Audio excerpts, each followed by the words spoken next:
The integrated checkpost Atari will be closed with immediate effect. Those who have crossed over with valid endorsements may return through that route before 1 May 2025. Rajib, শুধুমাত্র এটাই নয়, 48 ঘন্টার মধ্যে পাকিস্তানিদের এই দেশ ভারত ছাড়ার নির্দেশ দেওয়া হয়েছে। অত্যন্ত বড় সিদ্ধান্ত ভারতের তরফ থেকে। দেখো, ভারত আর পাকিস্তানের যে সম্পর্ক সেটা কোথায় গিয়ে দাঁড়ালো সেটা আর বলার অপেক্ষা রাখে না। ভারত এক্ষেত্রে একেবারে কঠোর সিদ্ধান্ত নিয়েছে। যেমন এই জল চুক্তি বাতিল, যেমন এই আটারি ওয়াঘা বর্ডার থেকে একেবারে বন্ধ করে দেওয়া, যারা এসেছেন তাদের 1 মের মধ্যে ফিরে যেতে হবে, তেমন সার্ক ভিসা বাতিল করা হলো। পাকিস্তানের নাগরিকদের 48 ঘন্টার মধ্যে ফিরে যেতে হবে যারা ভিসা নিয়ে এসেছেন।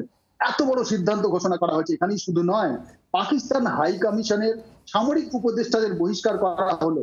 দিল্লিতে নিযুক্ত পাকিস্তানি সামরিক নৌ ও বিমান উপদেষ্টাদের কিন্তু একেবারে পার্সোনা নন গ্রাটা ঘোষণা করা হয়েছে। তাদের 1 সপ্তাহের মধ্যে ভারত ছাড়তে হবে এবং ভারতীয় উপদেষ্টারাও কিন্তু ইসলামাবাদ ছাড়বে। অত্যন্ত কঠোর সিদ্ধান্ত, একেবারে আন্তর্জাতিক। শুধুমাত্র পাকিস্তানকে বার্তা দেওয়া নয়, গোটা বিশ্বকে বার্তা দিয়েছে ভারত এই সিদ্ধান্তের মধ্যে দিয়ে। এবং হাই কমিশনের কর্মী সংখ্যা কমানো হয়েছে। উভয় দেশেই হাই কমিশনের যে মোট কর্মীর সংখ্যা 55 ছিল, সেখান থেকে 30 করে আনা হলো এবং এই পরিবর্তন 1 মে 2025 থেকে কার্যকর হবে।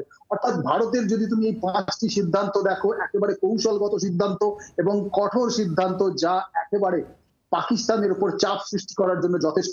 ভারত নিশ্চিত যে পেহেলগাঁওয়ে যে ঘটনা ঘটেছে তা ক্রস বর্ডার, তার মধ্যে পাকিস্তান যোগ রয়েছে এবং তারপরে আজকের এই গুরুত্বপূর্ণ বৈঠক এবং বৈঠকের পরই এই কড়া পদক্ষেপ ভারতের তরফ থেকে। ঠিক কি বলা হয়েছে শোনাবো।